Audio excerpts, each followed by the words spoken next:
human angle topic on family, marriage, peer pressure, drug and substance abuse, societal issues, women and children, and so much more. Now, it's crucial to approach these subjects with empathy and understanding. These issues often intertwine with societal norms and can lead to tough conversations. It is important to create a safe space for dialogue where individuals can share their experiences without fear or judgment. I am Jumai Manson. Join me every Mondays, Wednesdays, and Fridays on the program Inside Today on Global Television.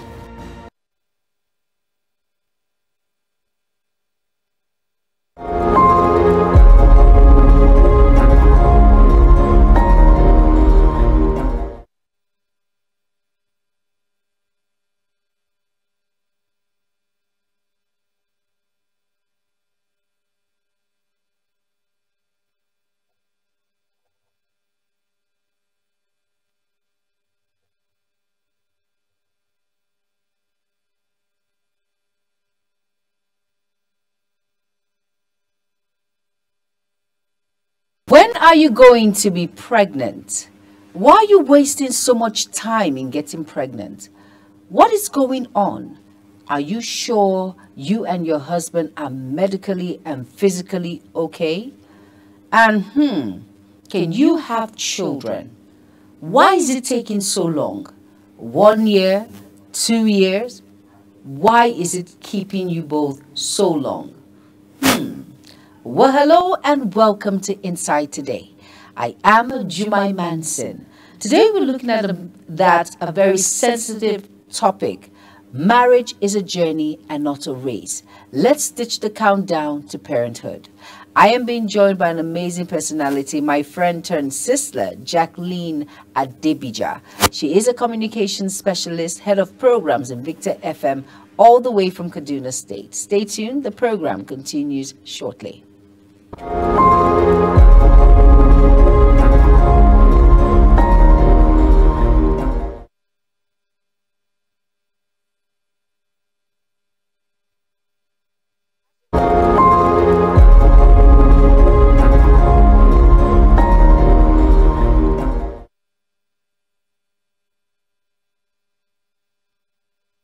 You are welcome back, and if you're just tuning in, this is Inside Today on Global Television. And like I mentioned before, I've been joined by an important personality, my friend turned sister, another person, that Jacqueline Adebija. And talking about marriage is a journey, not a race. Let's celebrate their love, not their timeline as parents. All right, good afternoon. Jackie, are you here? Yes, I can hear you. Oh my goodness, it's great to have you on the program. I'm so excited. All the way from Kaduna. Thank you for making our time. Thank you so much for having me. Now let's talk a bit about marriage is a journey and not a race, celebrating their love and not their timeline. You know, a lot of people are very inquisitive to ask, you've been married for 6 months now, 8 months now, and I'm not seeing a bulge. What's going on? Is it right for me to ask such questions? Absolutely not. But you know, Juma, you have to understand our the culture that we have, who we are as a people. Naturally, Africans, particularly Nigerians, are a very communal people. And so your business is my business. I mean, like I read somewhere the other day, it's only in Nigeria that a total stranger will latch onto your face and say they want to pop a pimple for you. That's the kind of people that we are. I mean, someone that you've never met will just, oh God, this pimple looks very ripe. I want to pop it for you. And so maybe because, we are that kind of community, we are that kind of village, the tendency to ask incredibly personal questions comes up. And though I appreciate that aspect of us as people who are very communal in nature, we are village like we we see ourselves as one, we must come to the understanding that personal questions like that are not only embarrassing, particularly to a couple that are actually actively trying to get pregnant, but also could do some serious psychological damage to that home. And so it's something that I think really has got to stop. But looking at it critically, like you mentioned, it's only in Nigeria that you get to find someone want to pop a pimple from your face, a total stranger, by the way. But don't you think it's part of our Absolutely. value, our custom to always ask, to know what is keeping so long? Not to talk about the pressure from the parents or in-laws, but the truth is, Mm, we're just mm. being Africans, don't you think? And don't you think it's our right to ask? And you should count it as a privilege that we're often concerned, don't you think? No, no, no, no. Now, here is the thing.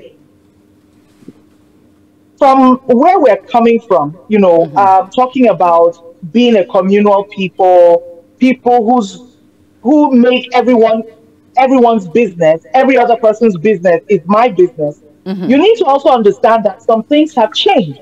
Now, in those days, for a couple that might be trying to get pregnant to conceive, there were so many options. We were a people that when you'd be getting married in some cultures, it would be natural to have some of the youngest children in your family home follow you to your husband's house. So, Very in the true. first place, the house is never empty. Okay, you have someone, a younger brother, a younger sister, follow you to your husband's house. Or in some cases, the husband might have a younger sister or a younger brother come into that home. And I'm talking very, very young.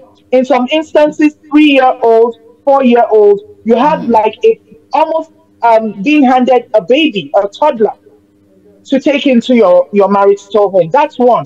Two, you also need to remember that we are a people who are coming from a background of almost absolute polygamy. I mean, there's hardly anyone I know who would not tell you that my great grandfather had two, three wives. My father, even in some cases, has two, three wives. And now, what used to happen in those days was the woman who has been unable, for instance, if it were the problem of the woman and the man has been able to bring in some other women who have babies, those younger women, those younger wives would give their babies, maybe the first even, to maybe the first wife who has not been able to conceive. These were traditions and values that we had then. It is not operational or as much now. I don't think so. And so um that's permission, if you would allow me to use that word, that permission that we have as a people to ask, okay, so what's going on? We might have had it then because there were other solutions that could be had. That's not the case now. At least that's not what I see in contemporary times. That's not what is obtainable in so many homes. Many people are keeping their children more and more. Um, Even couples are having problems with, I would say, adoption. The last time I asked, honestly, people who want to adopt in Nigeria are made to pass through giant um, uh, hurdles, made to jump hoops. It's not as easy as we think. Okay. So, as a people, I think even the circle of people who can ask that kind of question should get really, really small. I mean, if the mother of the groom or the mother of the bride is asking, or in some cases, the father, one can understand.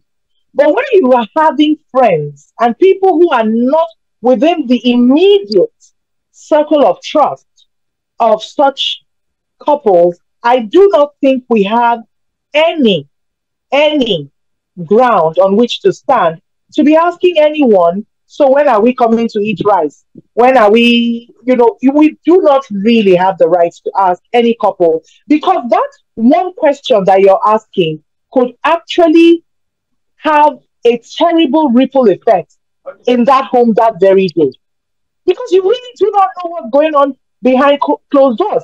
For those who follow reality TV, I'm sure you know about the program called Love is Blind, where people, men and women, just marry themselves after a few weeks. There was this particular couple in um, the first episode of this series. It's actually a series. I think they're in their seventh or eighth year now. The one that happened in the US, the first series happened during COVID, and nobody knew that they were really going through some difficult things. Even we need to realize that even IVF is not an easy journey. You're taking injections that are affecting your mood, your body. Every time you see your period, it's like you are cursed. It's a serious problem, and we need to become more emotionally intelligent about it. And nobody knew that Lauren and Cameron were going through a very difficult time. They had been trying to conceive for a very long time, but fans and everybody, we cannot wait to see a young I forgot, Hamilton. I think that's their surname. We cannot wait for a small Hamilton and all of that, until they had to come out and say, look, we've been actively trying for a while, and we would really appreciate if people would really stop asking us about when we're going to have a baby. That in itself is even enough stress for a woman. When you put someone on, I would like to use the word high jump, you put people on a certain pedestal and you are asking them to perform. It's like asking someone, make love in front of me. You need to be, as people, we need to become more circumspect about the questions we ask people when they get married.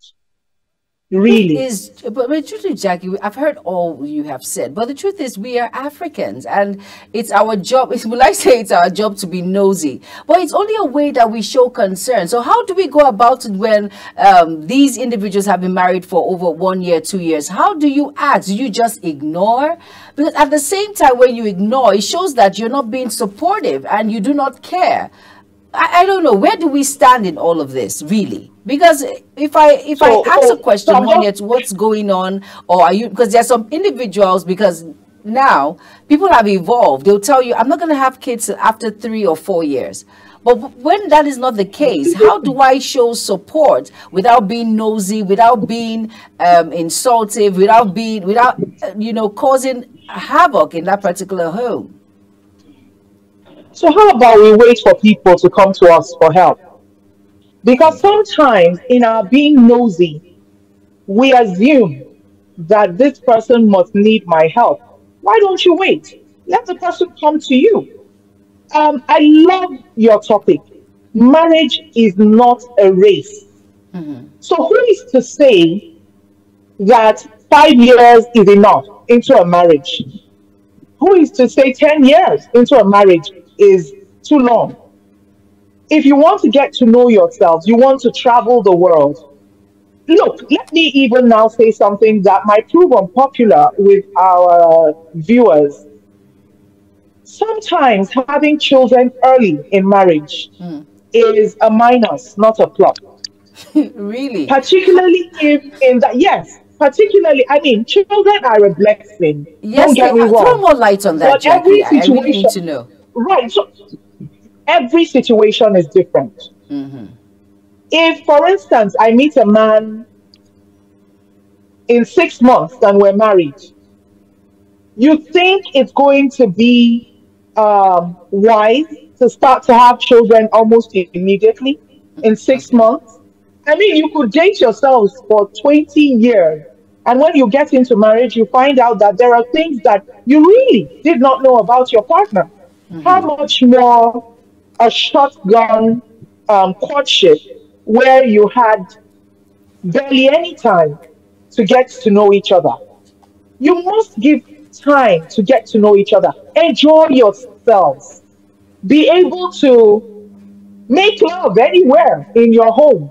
Be able to pick up your bags and say, you know what, my leave is coming up. For instance, if you're working, my annual leave is coming up, yours is coming up. Can we make the thing come into tandem so that we can take a trip to Obudu, for instance? That is why, Juma, I think this particular hurry to have children, because somehow we have latched children, or we have made children become the trophy of marriages.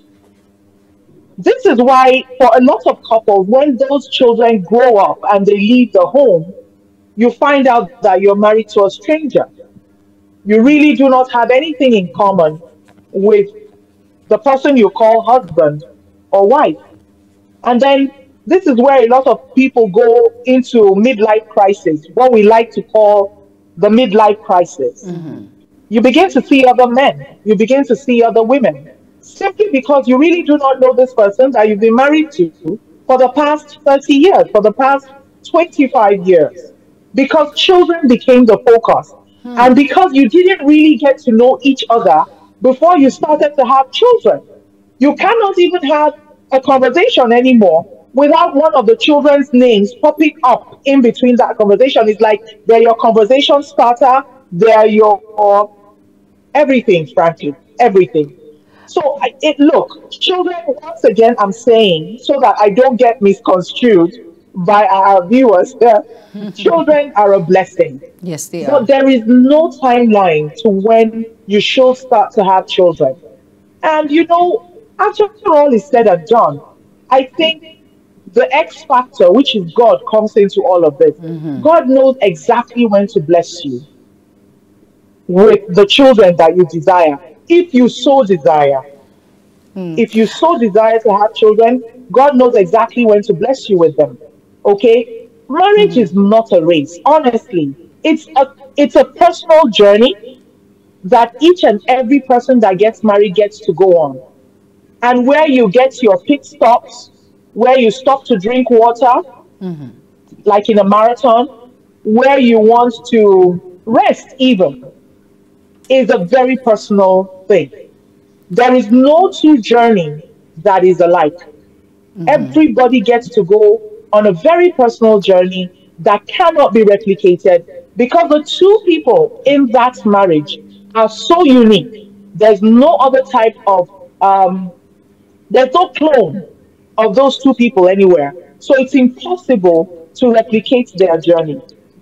Jackie, I want to ask a question. I want to ask two more questions before we wrap it up on the program now. Now, how do people that newlyweds, how do they deal with the pressure from their parents to have children?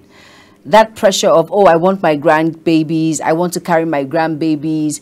Sometimes a man is actually pushed into marriage quickly because he wants to give his parents grandchildren. How do you create that balance? Because that's the norm, like you said, in our society, especially our African society. Children are the trophy. Once you have children, especially when you have the male children much more than the female, it's like a trophy. It's like a win in that marriage. They will tell you in the pigeon palace, your leg don't stand once you start having children, male children. But how do you deal with that pressure of grandbabies from parents that are all that pressure every single day? When are you having children? How do you deal with it, Jackie? So I think, first and foremost, I would like to say this is why, as we have brothers, we have sons, we need to educate men and women even on our roles and responsibilities in the home. The man naturally is meant to be a protector, okay? And it is that man who must try. Because truth is, the conversation between a woman who hasn't conceived yet and her mother, her own mother, would be very, very different, usually very, very different from the kind of conversation that that same woman would be having with her mother-in-law. Okay? Many times even, the mother-in-law might not come to her daughter-in-law directly, but start to pressurize her son. So it is the job of her son, in this case, the man in the home, the husband, to protect his wife. I imagine myself that my son would come to me and ask me and say, Mom, I need for you to slow down on this because we need to get to know each other. I love this girl, but there's a lot that we don't know about each other yet. And I need this time for us to discover each other. Okay? And I know that you'd rather have me happy than unhappy. You'd rather have me married than divorced or separated. This is why we see a lot of separations, a lot of divorces out there today. The rates are high, Jumai, and we need to start to ask ourselves what role we are playing in the rates that we see of divorce today. As a people, we must become more emotionally intelligent, whether it's your son or your brother or your friend. Stop and think. It is not about what you want, it's about what they want. And if they want children and they don't have children yet, there is no way that you can be feeling the pain and, in some cases, shame and embarrassment as much as they are. So I think if we remind ourselves that as much as we love these people, there is no way we are feeling the pain or shame or embarrassment or all at the same time as much as they are, because they are the ones that are wearing that shoe. If we can remind ourselves about that, take a step back and wait for them to come to us, I think we'll be a better society. Jackie, in one word, or will I say in two words, for someone, newlyweds who are going through this journey of when, when are you having children, all of these unnecessary questions, what do you have to say to them, especially the woman in the relationship, in the marriage? Right. I would say hanging there. Um, I cannot begin to imagine what a woman who desperately wants to hold her baby in her arms and not at every month finding out that that dream once again has been flushed down the toilet. I cannot begin to imagine how she feels. I do not think any one of us who have ever had the privilege of having children can really understand what it is like to really want children and not have them. If we would only try to be more empathetic, try to put ourselves in the shoes of these people, just imagine that you're wanting to do something and you've been unable to do it for the longest time. Look, let me get a little bit personal here. I just, like I said, I cannot imagine because it's never happened to me. But one thing I do know is that I have very much, as a person, part of my life experiences has been that, look, people judge you based on how you look, okay? And many times, people have come up to me and said, oh, if only you would be a little bit, just trim down a little bit more, you would be, mwah. So what does this mean? That means right now I'm not, mwah, okay? And Oh, sometimes people Jackie. just talk like this without really knowing what you're doing to that person's self confidence, Very true. to their identity as a person. You don't know how much I try in the gym, right?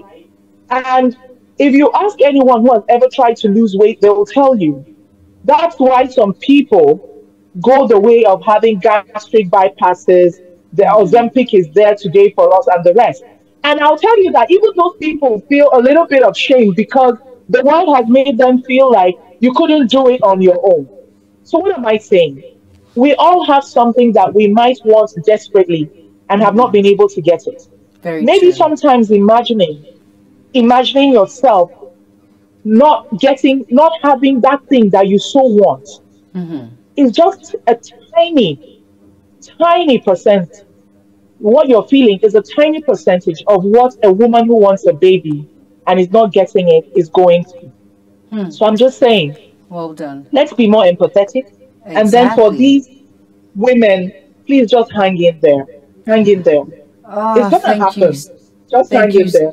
Oh my goodness. Thank you so much, Jacqueline Adebija. Of course, Jacqueline, my boss, 100% told me everything I know about broadcasting. Thank you so much, Jackie.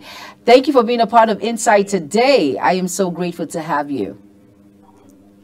So proud And of of you. course, Thank Jackie you so much, Bob. Adebija, I call her Jackie, but she's Jacqueline Adebija. She is a communications specialist. She's the head of programs in Victor FM, and she's all the way in Kaduna. Thank you so much, Jackie, for being a part of the program.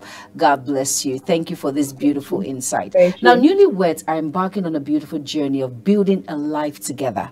Let us celebrate their love and commitment without adding unnecessary pressure about starting a family. It's a personal decision and it should be made at their own pace. And of course, you know, we have expectations, but let's allow them to come to us and not poking into their marriage. I am Jumai Manson. Thank you all so much for being a part of the program. Have an amazing day ahead. Bye-bye.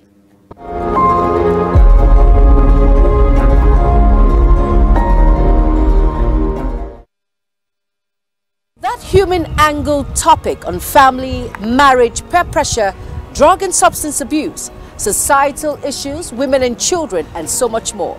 Now, it's crucial to approach these subjects with empathy and understanding. These issues often intertwine with societal norms and can lead to tough conversations. It is important to create a safe space for dialogue where individuals can share their experiences without fear or judgment. I am Jumai Manson. Join me every Mondays, Wednesdays, and Fridays on the program Inside Today on Global.